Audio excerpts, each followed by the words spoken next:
Chapter 2. Seize your opportunity. The blowing winds are but our servants when we hoist the sail. You must come to know that each admirable genius is but a successful diver in that sea whose floor of pearls is all your own. By Emerson. Who waits until the wind shall silent keep, who never finds the ready hour to sow, who watcheth clouds will have no time to reap. By Helen Hunt Jackson. The secret of success in life is for a man to be ready for his opportunity when it comes. By Disraeli. Do the best you can where you are, and, when that is accomplished, God will open a door for you and a voice will call, "Come up hither into a higher sphere." By Beecher. Our grand business is, not to see what lies dimly at a distance, but to do what lies clearly at hand. By Carroll. When I was a boy, said General Grant, my mother one morning found herself without butter for breakfast, and sent me to borrow some from a neighbor. Going into the house without knocking, I overheard a letter read from the son of a neighbor, who was then at West Point, stating that he had failed in examination and was coming back home. I got the butter, took it home, and without waiting for breakfast, ran to the office of the congressman for our district. "Mr. Hammer," I said, "will you appoint me to West Point?" "No. Is there, and has 3 years to serve. But suppose he should fail, will you send me?" Mr. Hammer laughed. "If he don't go through, no use for you to try, you lie. Promise me you will give me the chance, Mr. Hammer, anyhow." Mr. Hammer promised. The next day the defeated lad came home, and the congressman, laughing at my sharpness, gave me the appointment. "Now," said Grant, "it was my mother's being without butter that made me general and president." But he was mistaken. It was his own shrewdness to see the chance, and the promptness to seize it, that urged him upward. "There is nobody," says a Roman cardinal, "whose fortune does not visit once in his life, but when she finds he is not ready to receive her, she goes in at the door and out through the window." Opportunity is coy. The careless, the slow, and the observant, the lazy fail to see it, or clutch at it when it has gone. The sharp fellows detect it instantly, and catch it when on the wing. The utmost which can be said about the matter is, that circumstances will and do combine to help men at some periods of their lives, and combine to thwart them at others. Thus much we freely admit, but there is no fatality in these combinations, neither any such thing as luck or chance, as commonly understood. They come and go like all other opportunities and occasions in life, and if they are seized upon and made the most of, the man whom they benefit is fortunate, but if they are neglected and allowed to pass by unimproved, he is unfortunate. "Charley," says Moses H. Grinnell to a clerk born in New York City, "take my overcoat tip to my house on the Fifth Avenue." Mr. Charley takes the coat, mutters something about, "I'm not an errand boy. I came here to learn business," and moves reluctantly. Mr. Grinnell sees it, and at the same time one of his New England clerks says, "I'll take it up." "That is right. Do so," says Mr. G. And to himself he says, "That boy is smart. He will work." And he gives him plenty to do. He gets promoted, gets the confidence of business men, as well as of his employers, and is soon known as a successful man. The youth who starts out in life determined to make the most of his eyes and let nothing escape him which he can possibly use for his own advancement, who keeps his ears open for every sound that can help him on his way, who keeps his hands open he may clutch every opportunity, who is ever on the alert for everything which can help him to get on in the world, who seizes every experience in life and grinds it up into paint for his great life's picture, who keeps his heart open that he may catch every noble impulse and everything which may inspire him, will be sure to live a successful life. There are no ifs or ands about it. If he has his health, nothing can keep him from success. Zion's Herald says that Isaac Rich, who gave 1,350,000 to found Boston University of the Methodist Episcopal Church, began business thus. At 18 he went from Cape Cod to Boston with $3 or $4 in his possession, and looked about for something to do, rising early, walking far, observing closely, reflecting much. Soon he had an idea. He bought 3 bushels of oysters, hired a wheelbarrow, found a piece of board, bought 6 small plates, 6 iron forks, a 3-cent pepper box, and 1 or 2 other things. He was at the oyster boat buying his oysters at 3 o'clock in the morning, wheeled them in 3 miles, set up his board near a market, and began business. He sold out his oysters as fast as he could get them, at a good profit. In that same market he continued to deal in oysters and fish for 40 years, became king of the business, and ended by founding a college. His success was won by the industry and honesty. "Give me a chance," said Halliburton's stupid, "and I will show you." But most likely he has had his chance already and neglected it. "Well, boys," said Mr. A New York merchant, to his 4 clerks, one winter morning in 1815, "this is good news. Peace has been declared. Now we must be up and doing. We shall have our hands full, but we can do as much as anybody." He was owner and part owner of several ships lying dismantled during the war, 3 miles up the river, which was covered with ice and an inch thick. He knew that it would be a month before the ice yielded for the season, and that thus the merchants in other towns where the harbors were open would have time to be in the foreign markets before him. His decision therefore was instantly taken. "Reuben," he continued, addressing one of his clerks, "go and collect as many laborers as possible to go up in the river. Charles, do you find Mr. the rigger, and Mr. the sailmaker, and tell them I want them immediately. John, engage half a dozen truckmen for today and tomorrow. Stephen, do you hunt up as many gravers and caulkers as you can, and hire them to work for me."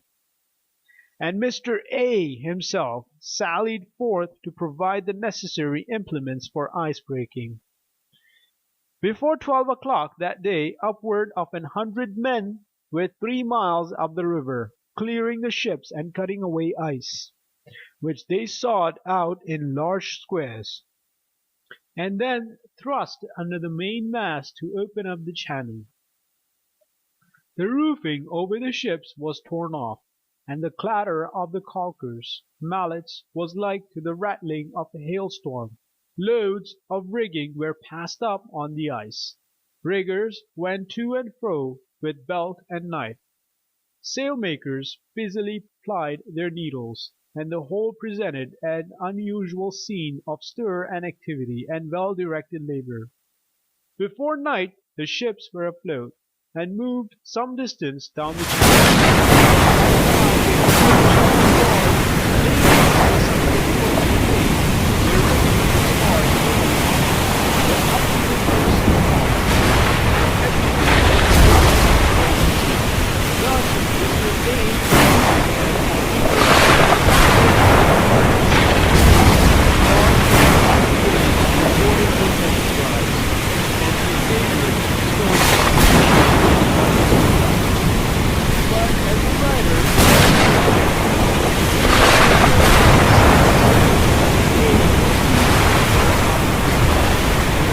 was the secret of his good fortune.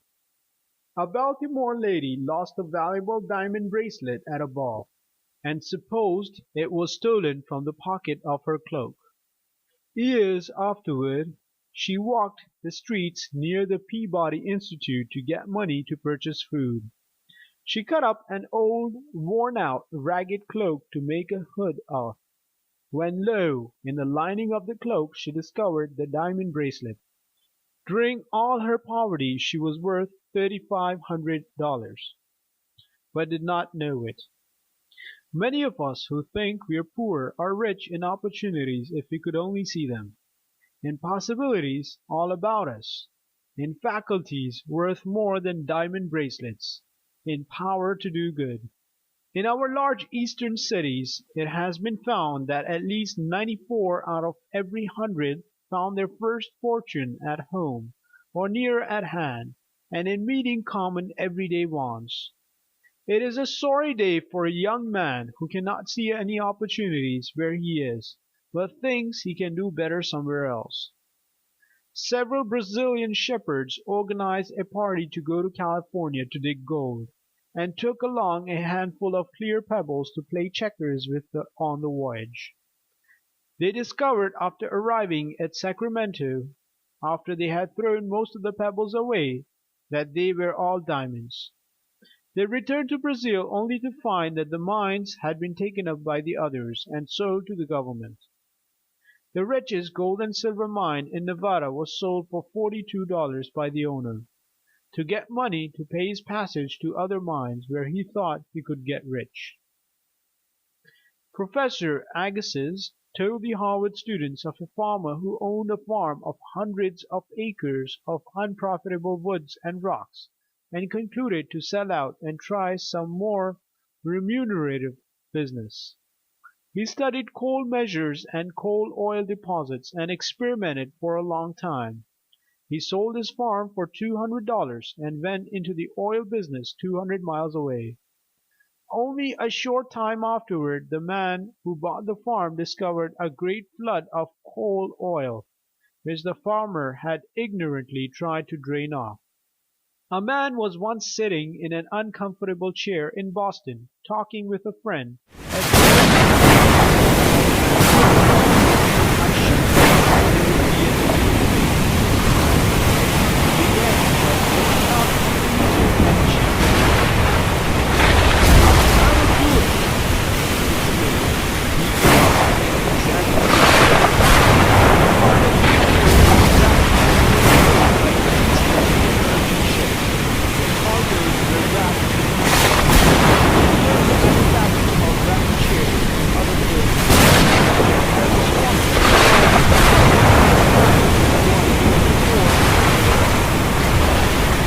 This man was dreaming about some far-off success. He at that very time had fortune awaiting only his ingenuity and industry. If you want to get rich, study yourself and your own wants. You will find millions of dollars have the same wants, the same demands. The safest business is always connected with men's prime necessities. They must have clothing, dwellings, they must eat. They want comforts, facilities of all kinds, for use and pleasure, luxury, education, culture. Any man who can supply a great want of humanity, improve any methods which men use, supply any demand, or contribute in any way to their well-being, can make a fortune. But it is detrimental to the highest success to undertake anything merely because it is profitable. If the vocation does not supply a human want, if it is not helpful, if it is degrading, if it is narrowing, don't touch it. A selfish vocation never pays. If it belittles the manhood, blights the affections, dwarfs the mental life, chills the charities, and shrivels the soul, don't touch it. Choose that occupation, if possible, which will be the most helpful to the largest number. It is estimated that 5 out of every 7 of the millionaire manufacturers began by making with their own hands the articles on which they made their fortune. One of the greatest hindrances to the advancement and promotion in life is the lack of observation and the disinclination to take pains. A keen, cultivated observation will see a fortune where others see only poverty. An observing man, the eyelets of whose shoes pulled out, but who could ill afford to get another pair, said to himself, "I will make a metallic lacing hook, which can be riveted into leather." He succeeded in doing so, and now he is a very rich man. An observing barber in Newark, N.J., thought he could make an improvement on shears for cutting hair, and invented clippers, and became very rich. A Maine man was called from the hayfield to wash out the clothes for his invalid wife. He had never realized that it was to wash before. He invented the washing machine and made a fortune. A man who was suffering terribly with toothache said to himself there must be some way of filling teeth to prevent them from aching. He invented gold filling for teeth. The great things of the world have not been done by men of large means. Want has been the great schoolmaster of the race. Necessity has been the mother of all great inventions. Ericsson began the construction of his screw propeller in a bathroom. John Harrison, the great inventor of the marine chronometer, began his career in the loft of an old barn. Parts of the first steamboat ever run in America were set up in the vestry of an old church in Philadelphia by Fitch. McCormick began to make his famous reaper in an old grist mill. The first model dry dock was made in an attic. Clark, the founder of Clark University of Worcester, Massachusetts, began his great fortune by making toy wagons in a horse shed. Opportunities! They crowd around us. Forces of nature plead to be used in the service of man. As lightning for ages tried to attract his attention to electricity, which would do his drudgery and leave him to develop the God-given powers within him. There is power lying latent everywhere, waiting for the observant eye to discover it. First, find out what the people need and then supply that want. An invention to make the smoke go the wrong way in a chimney might be a very ingenious thing, but it would be of no use to humanity. The Patent Office at Washington is full of wonderful devices, ingenious mechanism. Not one in hundreds is of earthly use to the inventor or to the world. And yet, how many families have been impoverished and have struggled for years mid want and woe, while the father has been working on useless inventions. These men did not study the wants of humanity. A.T. Stewart, as a boy, lost 87 cents when his capital was $1.50 in buying buttons and thread which people would not purchase. After that he made it a rule never to buy anything which people did not want. The first thing a youth entering the city to make his home there needs to do is make himself a necessity to the person who employs him. According to the Boston Herald, whatever he may have been at home, it counts for nothing until he has done something that makes known the quality of the stuff that is in him. If he shirks work, however humble it may be, the work will soon be inclined to shirk him.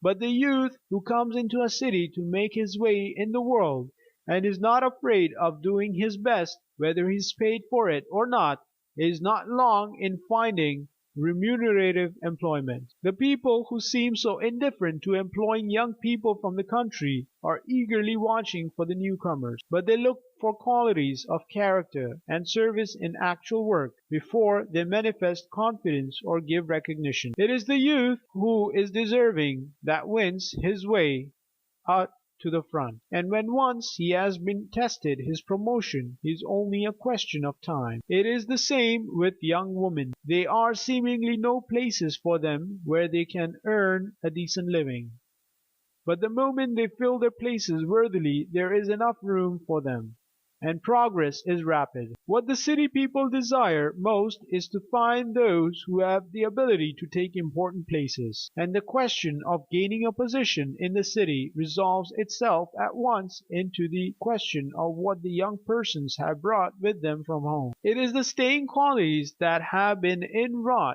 from childhood which are now in requisition, and the success of the boy or girl is determined by the amount of energetic character that has been developed in the early years at home. Take up the experience of every man and woman who has made a mark in the city for the last 100 years, and it has been the sterling qualities of the home training that have constituted the success of later years. Don't think you have no chance in life because you have no capital to begin with. Most of the rich men of today began poor. The chances are you would be ruined if you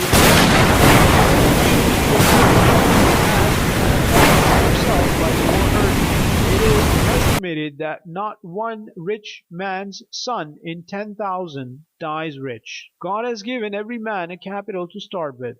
We are born rich. He is rich who has good health, a sound body, good muscles. He is rich who has a good head, a good disposition, a good heart. He is rich who has two good hands, with five chances on each. Equipped? Every man is equipped as only God could equip him. What a fortune he possesses in the marvelous mechanism of his body and mind. It is individual effort that has accomplished everything worth accomplishing in this world. Money to start with is only a crutch, which, if any misfortune knocks it from under you, would only make your fall all the more certain.